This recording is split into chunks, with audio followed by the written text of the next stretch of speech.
Yes, welcome guys, welcome to SK Gyan channel. मैं कमल हंस पाल। आपको इन क्वेश्चंस की प्रैक्टिस के लिए skcomputercenter.com वेबसाइट पे जाना है। आप वहां से इसकी प्रैक्टिस कर सकते हो।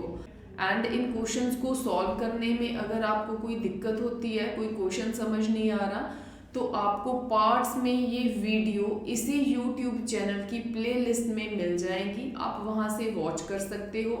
इस पार्ट में हम फर्स्ट 10 क्वेश्चंस सॉल्व करेंगे। एंड जो भी मेरे चैनल पे नए हैं, एक क्वालिटी कंटेंट लेने के लिए चैनल को सब्सक्राइब करें, ज़्यादा से ज़्यादा शेयर करें। क्वेश्चन नंबर 1, ए मैट्रिक्स गिवन है 0 2 3 -4। यहाँ पे के ए मैट्रिक्स है, तो के एज सच रखो। ए मैट्रिक्स की जो वैल्यू है वो सब्स्टिट्यूट करो, that is 0 2 3 -4। This is equal to 0 3a 2b 24। के को अंदर मल्टीप्लाई कर लो, यहीं पे के अंदर मल्टीप्लाई होके यहाँ पे 0 रहेगा, यहाँ पे 2k, यहाँ पे 3k, यहाँ पे 4k। अब बाय इक्वलिटी ऑफ मैट्रिसेस, वो जब टू मैट्रिसेस इक्वल होती हैं तो उन कॉरस्पॉन्डिंग एलिमेंट्स इक्वल होते हैं। जैसे 0 इज इक्वल टू 0, 2k किसके इक्वल है, 3a के, 3k is equal to 2b, ठीक है, -4k, this is equal to 24। तो इतनी ऑप्शंस हैं आपके पास, 3 ऑप्शंस हैं। आप किससे वैल्यू निकाल सकते हो? इससे अभी वैल्यू नहीं निकाल सकते a की, क्योंकि k के बारे में पता नहीं है। सो k की वैल्यू इस वैल्यू से निकल रही है, तो वो -6 जब आप यहाँ पे पुट करोगे, ठीक है, दैट विल बी 2k की जगह पे -6 is equal to 3a, 12 is equal to 3a, तो a की वैल्यू रहेगी -4। So D option is the right option. Question number 2, if a matrix A is symmetric as well as skew symmetric. एक matrix A है, वो symmetric भी है, skew symmetric भी है, देन ए वो डायगोनल मैट्रिक्स होगी, यूनिट मैट्रिक्स होगी, नल होगी, ट्रायंगुलर होगी। Basically there are 6 definitions. Symmetric क्या है? सिमेट्रिक होते हैं वो वाली मैट्रिक्स जिनके रोज कॉलम्स को इंटरचेंज करने के बाद वो मैट्रिक्स का साइन चेंज नहीं होता। फॉर एग्जाम्पल, ये मैंने एक मैट्रिक्स ली है, इसके रोज कॉलम्स को आप इंटरचेंज करो, ठीक है। जब इंटरचेंज किया तो 3 4 2, ठीक है, ऐसे हो गया।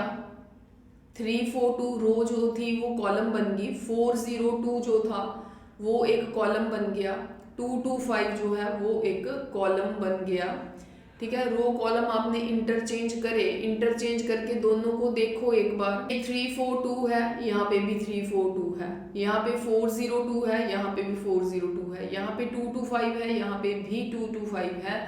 तो ए के रोज कॉलम्स को इंटरचेंज करने के बाद हमें एकदम सेम हूबहू वही मिला, तो उसे बोलते हैं सिमेट्रिक, ठीक है। स्क्यू सिमेट्रिक में क्या होता है, सेम यही प्रोसेस करने के बाद अगर वो एक नेगेटिव साइन छोड़ता है, यहाँ पे नेगेटिव साइन आता है, ठीक है, यहाँ पे नेगेटिव साइन आता है, तो वो स्क्यू सिमेट्रिक होती है। डायगोनल मैट्रिक्स वो वाली मैट्रिक्स होती है जिसके डायगोनल के जो एलिमेंट्स हैं वो कुछ ना कुछ हों, लाइक 4 3 2, बाकी सारे जीरोज हों, ठीक है, वो डायगोनल होती है। यूनिट मैट्रिक्स होती है जिसके डायगोनल में यूनिट 1 हो, ठीक है, ये जैसे ये है, ये एक यूनिट मैट्रिक्स है। नल मैट्रिक्स में all elements diagonal and non diagonal सारे एलिमेंट्स 0 होने चाहिए। ट्रायंगुलर मैट्रिक्स कौन सी मैट्रिक्स होती है? डायगोनल के एलिमेंट्स, जैसे यहाँ पे 4 3 2 है, उसके बाद यहाँ पे कोई एलिमेंट्स हों, चाहे कुछ 0 हो कुछ नॉन 0 हो, उसके नीचे वाले, ठीक है, ट्रायंगल बनने के बाद, ये ट्रायंगल बन रही है, फॉर्म हो रही है ट्रायंगल, उससे नीचे, ठीक है, नीचे वाले एलिमेंट 0 हैं। जहाँ नीचे ट्रायंगल बन रही है एलिमेंट्स की, ऊपर सारे के सारे 0 हों, उसे ट्रायंगुलर बोलते हैं, ठीक है। तो यहाँ पे मैंने 6 बेसिकली डेफिनेशंस थी, 6 की 6 डेफिनेशंस आपको मैंने बता दी। क्वेश्चन तो ये है कि एक मैट्रिक्स सिमेट्रिक भी है, स्क्यू सिमेट्रिक भी है, तो इन 4 ऑप्शन में से कौन सी ऑप्शन होगी? ऑब्वियस है नल मैट्रिक्स का, नल मैट्रिक्स के सारे एलिमेंट्स जीरो होंगे, ठीक है। तो चाहे वो सिमेट्रिक हो चाहे वो स्क्यू सिमेट्रिक हो, कहते कोई फर्क नहीं पड़ता। So C option is right option, क्योंकि बाकियों में एलिमेंट्स आ रहे हैं ना, तो बाकियों में फर्क पड़ेगा। फाइन, तो इस क्वेश्चन के साथ आपकी 6 डेफिनेशंस भी कवर हो रही हैं, क्वेश्चन भी आपका कवर हो रहा है। Question number 3, if A and B are two matrices such that A B is null matrix. अगर ए बी नल मैट्रिक्स है, मतलब ए एंड बी दोनों को मल्टीप्लाई करके 0 के इक्वल आता है, तो उसे आप नल मैट्रिक्स बोलते हो। देन 4 ऑप्शन में से क्या है, ए डिटर्मिनेंट 0 के इक्वल है और बी डिटर्मिनेंट 0 के इक्वल है, मतलब ए इज सिंगुलर और B is singular. Second option में सिर्फ ए को सिंगुलर बोला है, थर्ड ऑप्शन में बी को सिंगुलर कहा है, डी ऑप्शन में A is singular and B is singular, both determinant of both A and B C. अगर वहां पे ये ऑप्शन होती, मतलब अगर आपके पास ए बी की प्रोडक्ट करके 0 आता है, तो जो आपने ए चूज करा है, जो बी चूज करा है, उन दोनों की प्रोडक्ट करके 0 बनना चाहिए। ऑप्शन ये होती है कि इसके जो एलिमेंट्स हैं वो ऐसे होने चाहिए कि उनका डिटर्मिनेंट निकालो, इस मैट्रिक्स का अगर आप डिटर्मिनेंट निकालो तो वो 0 आए, ठीक है। इसका नहीं भी आए तो भी चलेगा, अगर आ भी जाए तो भी चलेगा। मीन्स ये दोनों में से एक का डिटर्मिनेंट तो 0 के इक्वल होना ही चाहिए, दूसरी का 0 के इक्वल हो भी सकता है, नहीं भी हो सकता, दोनों ऑप्शंस ओके हैं। फाइन, तो मैं ए या डी से किसके साथ जाऊंगी, बी सी तो नहीं है, यहाँ पे और है लिखा, यहाँ पे एंड है, बेस्ट ऑप्शन है अगर वहां पे लिखा होता एटलीस्ट वन ऑफ ए और बी इज सिंगुलर, जहाँ determinant of A B is 0, ठीक है, ऐसे लिखा होता तो this is best option.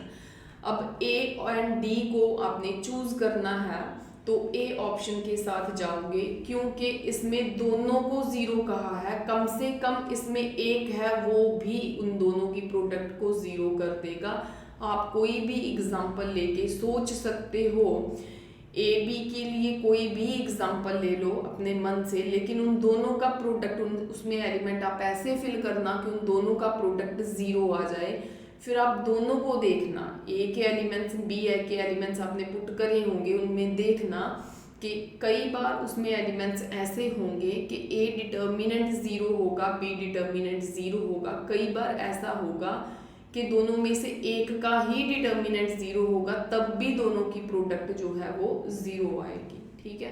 Question number 4, if A square minus A plus I is equal to 0, then inverse of A का inverse निकालना है। ए का इनवर्स क्या है, ये, इसकी वैल्यू निकालना है आपको। तो जब भी ऐसी इक्वेशन दी होगी आप प्री मल्टीप्लाई कर देना इसके साथ, लेकिन इसकी तो हमें वैल्यू निकालनी है, हमें ए इनवर्स निकालना है। तो ए इनवर्स निकालना है तो इस पूरी इक्वेशन को लेफ्ट राइट साइड पे ए इनवर्स के साथ प्री मल्टीप्लाई कर दो, लेकिन हमें तो ए इनवर्स ही निकालना है, उसके साथ ही दोनों साइड पे मल्टीप्लाई करना है, ठीक है। वो क्यों, देखो यहाँ पे ए इनवर्स के साथ प्री मल्टीप्लाई किया माइनस, यहाँ पे भी ए इनवर्स के साथ प्री मल्टीप्लाई किया, यहाँ पे भी ए इनवर्स के साथ प्री मल्टीप्लाई किया।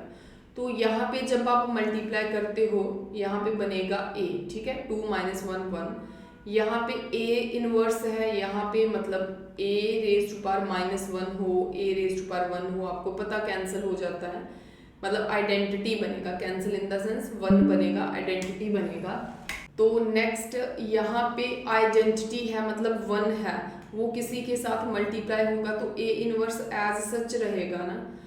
तो आपको वैल्यू इसकी निकालनी थी, ये ए इनवर्स है, इसको यहीं पे रहने दो, ये जो आइडेंटिटी इस साइड माइनस है उस साइड जाके प्लस हो जाएगा, ये जो प्लस का है उस साइड जाके माइनस हो जाएगा, तो आपका रिजल्ट रहेगा C, answer is the right answer. Question number 5, if A is a square matrix of order 3, A का जो ऑर्डर है वो 3x3 ऑर्डर की है एंड ए डिटर्मिनेंट 8 है। ये एक प्रॉपर्टी रहती होती है, जो ए डिटर्मिनेंट होता है उसका एक रेज टू पावर कम, मतलब उसके ऑर्डर का ऑर्डर क्या है, ऑर्डर है 3, ठीक है, उससे एक कम मतलब 2 डाल दोगे तो a की वैल्यू 8 है, 8 रेज टू पावर 2 कर दोगे, दैट इज 64। ये एक रिजल्ट है, इसको नोट कर लो।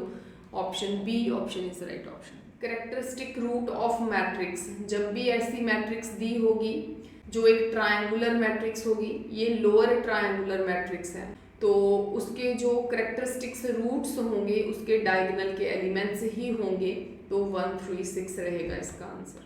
Question number 7, the system of equations, एक इक्वेशन ये है, एक ये है, एक ये है, has a non zero solution F, non zero solution चाहिए अगर a की वैल्यू क्या है। देखो इसके लिए ना, जब नॉन जीरो सॉल्यूशन होगा तो इसके लिए आप इसकी मैट्रिक्स बनाओगे 2 -1 1, a -1 2 1 -2 1, ठीक है। इस मैट्रिक्स का डिटर्मिनेंट 0 के इक्वल रख दोगे अगर नॉन जीरो सॉल्यूशन हो, तो वहां से आप a की वैल्यू निकाल लो, it will be 5। So B answer is right answer. The rank of the matrix, rank क्या होता है, जो भी मैट्रिक्स आपकी दी होगी आपने उस मैट्रिक्स में नॉन जीरो डिटर्मिनेंट देखना है, ठीक है। फॉर एग्जांपल ये 3x3 की है, इसका डिटर्मिनेंट 0 होगा, फाइन।